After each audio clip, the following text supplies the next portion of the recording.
Hello friends, જય શ્રી ગણેશ. બધાને સ્વાગત છે તમારું મારી ચેનલ ગુજરાતી કિચનમાં. ક્યારેક કેવું થાય કંઈક ચટપટું અને ટેસ્ટી બધાને ખાવું હોય છે અને આપણને બનાવવાની બિલકુલ ઈચ્છા નથી થતી, કારણ કે કંઈક ચટપટું અને જો ટેસ્ટી બનાવવું હોય તો એમાં ઘણી બધી ઝંઝટ આપણે કરવી પડતી હોય છે. પણ ટ્રસ્ટ મી, આ રેસીપી એટલી ઝટપટ બને છે કે બિલકુલ બનાવવામાં કંટાળો નહીં આવે. સાથે જેટલી ઝટપટ બની જાય છે એટલી જ ઝટપટ પૂરી પણ થઈ જાય છે. તો ઘરમાં જો કાચા બટેટા છે તો મેન 1 થી 2 વસ્તુથી આપણી આ રેસીપી બનીને તૈયાર થઈ જાય છે અને ખાવામાં એટલી ટેસ્ટી છે કે બાળકોથી લઈ મોટા બધાને ખૂબ જ પસંદ આવશે. તો ચાલો બનાવવાનું શરૂ કરીએ. તો એના માટે આપણે અહીંયા 3 કાચા બટેટા લીધા છે. બટેટા છે એની છાલ હટાવી આપણે એને વોશ કરી લીધા અને આપણે આ રીતે બટેટાના સ્લાઇસ કટ કરી લેવાના છે.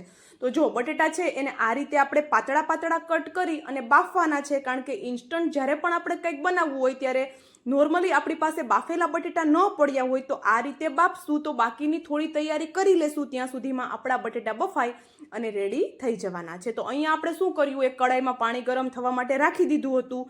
એમાં આપણે અડધી ચમચી જેટલું મીઠું એડ કરી દીધું અને બટેટાના સ્લાઇસ એડ કરી દેવાના છે.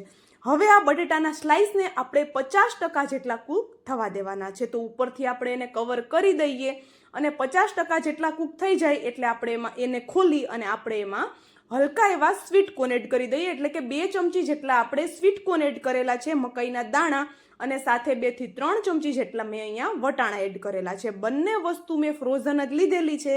જો તમારી પાસે હોય તો તમે એડ કરી શકો છો, બાકી આરામથી તમે આને સ્કીપ કરી શકો છો. અગાઉ જેમ મેં કહ્યું એમ કે બટેટા છે એટલે આપણી રેસીપી બની જશે.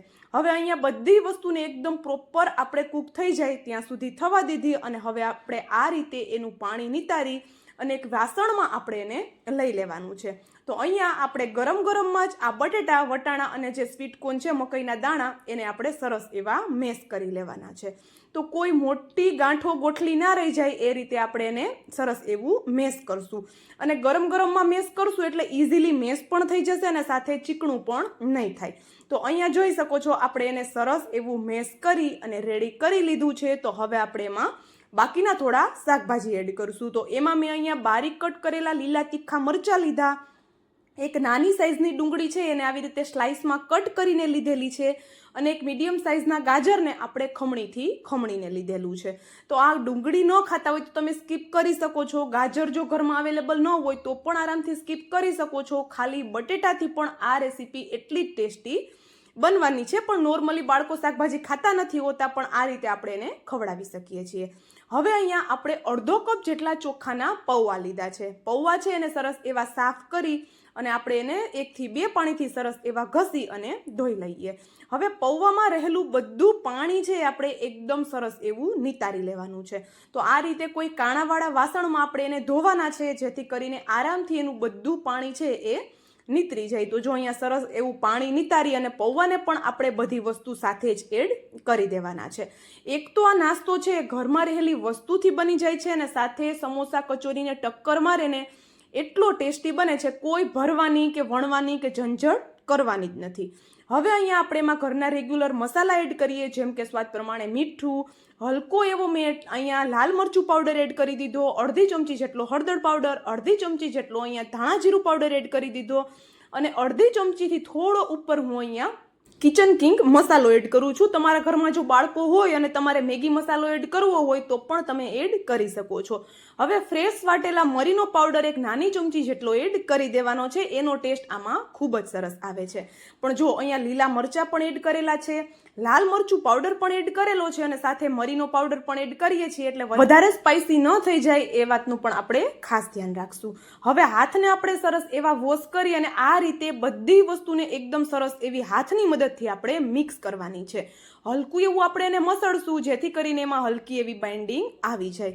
અહીંયા હું લીલા ધાણા એડ કરતા ભૂલી ગઈ હતી એટલે હું અત્યારે એડ કરી દઉં છું. પણ ગરમીના લીધે જો લીલા ધાણા અવેલેબલ ન હોય તો એની જગ્યાએ મીઠા લીમડાના પાનનો ઉપયોગ કરી શકાય છે, અથવા તો લીલા ધાણા વગર પણ આ ટેસ્ટી જ બની જાય છે. હવે ખાસ અહીંયા જોવા જેવી વસ્તુ એ છે કે બાઇન્ડિંગ માટે આપણે અહીંયા બેસન લીધેલો છે. તો બેસન કેટલો લેવો ને એ ખાસ મહત્વનું છે, કારણ કે વધારે આપણે જો આમાં બેસન એડ કરી દઈશું તો બેસનનો ટેસ્ટ આવશે અને સાથે હલકું એવું કાચું પણ લાગવાનું છે. તો એના માટે આપણે માત્ર 2 ચમચી જેટલો જ બેસન આપણે એડ કરવાનો છે.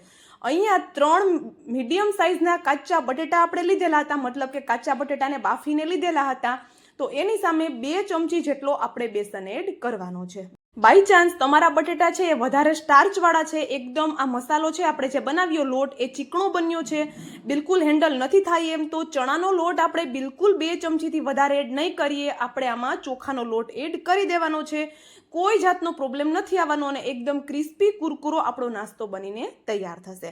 તો એ વાતનું એક ખાસ ધ્યાન રાખશું કે બસ બાઇન્ડિંગ માટે આપણે 2 ચમચી જેટલો જ ચણાના લોટનો ઉપયોગ કરવાનો છે. તો અહીંયા જોઈ શકો છો આ રીતે આપણે સરસ એવો સોફ્ટ એવો લોટ બંધાઈ ગયો છે. મારે આમાં બિલકુલ ચોખાનો લોટ ઉપયોગ કરવાની જરૂર નથી પડી, પણ તમારે જરૂર પડે તો તમે ઝીઝક્યા વગર ચોખાનો લોટ એડ કરી શકો છો. હવે અહીંયા આ રીતે નાસ્તાનો શેપ આપી દેવાનો છે. અત્યારે હું સિલિન્ડર શેપ આપું છું, તમને જે પણ શેપ પસંદ આવે એ શેપમાં તમે આ નાસ્તો બનાવી શકો છો. અને ખાસ કરીને આ નાસ્તો છે એ બાળકોનો તો ફેવરિટ બની જશે, કારણ કે એકદમ ટેસ્ટી લાગે છે. જનરલી જો ઘરમાં બાળકો હોય અને શાકભાજી ખાવામાં હાનાકાની કરતા હોય તો આવી રેસીપી બનાવી અને આપશું તો આરામથી શાકભાજી આપણે બાળકોને ખવડાવી શકશું. મેં અહીંયા જે પણ શાકભાજી ઉપયોગમાં લીધા એના કરતાં વધારે શાકભાજી પણ તમે લઈ શકો છો, તમને જે પણ પસંદ છે, અથવા તો તમારા બાળકો જે પણ શાકભાજી નથી ખાતા એમનો ઉપયોગ પણ કરી શકાય છે. હવે આપણે નાસ્તો છે એમાં થોડો ક્રંચ લાવવા માટે આપણે અહીંયા ઉપરથી સફેદ તલ છે આ રીતે સ્પ્રિંકલ કરી દીધા, અને બધા નાસ્તામાં એ જ રીતે આપણે થોડું કોટિંગ તલનું કરી લેવાનું છે, મતલબ કે હલકું એવું જ કોટિંગ કરવાનું છે.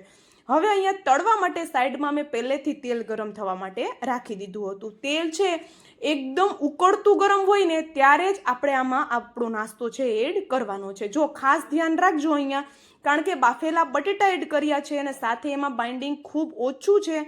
તો જો તેલ હલકું પણ ઠંડુ હશે અને નાસ્તો એડ કરશો એટલે તેલમાં જઈને તરત છૂટો પડી જશે. તો બિલકુલ તમારી રેસીપી ખરાબ ન થાય, તમારી કોઈ પણ વસ્તુ ન બગડે, એટલા માટે હું વિડીયોમાં દરેક નાની નાની ટિપ્સ જણાવતી જાઉં છું. તો અહીંયા આપણે તેલમાં નાસ્તો એડ કરી દીધા પછી એની ઉપર હલકી એવી ક્રિસ્પી કોટિંગ આવે ને પછી જ આપણે નાસ્તાને પલટાવવાનો છે. ત્યાં સુધી આપણે કડાઈને ફેરવશું જેથી કરીને નાસ્તો બધી સાઈડથી એક જ સરખો શેકાતો રહે. અને હલકી એવી જેવી ક્રિસ્પી કોટિંગ આવી જાય એટલે તરત જ ગેસની ફ્લેમ સ્લો કરી દેવાની છે. અહીંયા તમે જોઈ શકો છો એકદમ સરસ એવો છે નાસ્તાનો કલર ચેન્જ થઈ ગયો છે અને બિલકુલ એક પણ આપણો નાસ્તો છે એ તેલમાં છૂટો નથી પડ્યો. તો અહીંયા હવે આપણે નાસ્તાને બહાર કાઢી લઈએ અને જોતા જ ખબર પડે છે, નાસ્તાનો કલર જોઈને ખબર પડી જાય છે કે આપણો નાસ્તો કેટલો બધો ક્રિસ્પી કુરકુરો બનેલો છે. જો બાફેલા બટેટા તમારી પાસે તૈયાર જો પડ્યા હોય ને તો આ નાસ્તો બનાવતા માત્ર તમારે 10 થી 12 મિનિટનો સમય જ લાગવાનો છે. એકદમ ફટાફટ બને છે અને ખાવામાં પણ એટલો ટેસ્ટી લાગે છે. તો રેસીપી ચોક્કસ ટ્રાય કરજો અને વિડીયો થોડો પણ પસંદ આવ્યો હોય તો લાઇક શેર સબસ્ક્રાઈબ કરવાનું બિલકુલ ના ભૂલતા. અને મને કોમેન્ટ કરીને પણ જરૂરથી જણાવજો કે તમને મારો વિડીયો કેવો લાગ્યો અને વિડીયો ક્યાંથી જોવો છો. તો ચાલો હવે મળશું આવા જ એક નવા વિડીયો સાથે. ત્યાં સુધી જય શ્રી ગણેશ.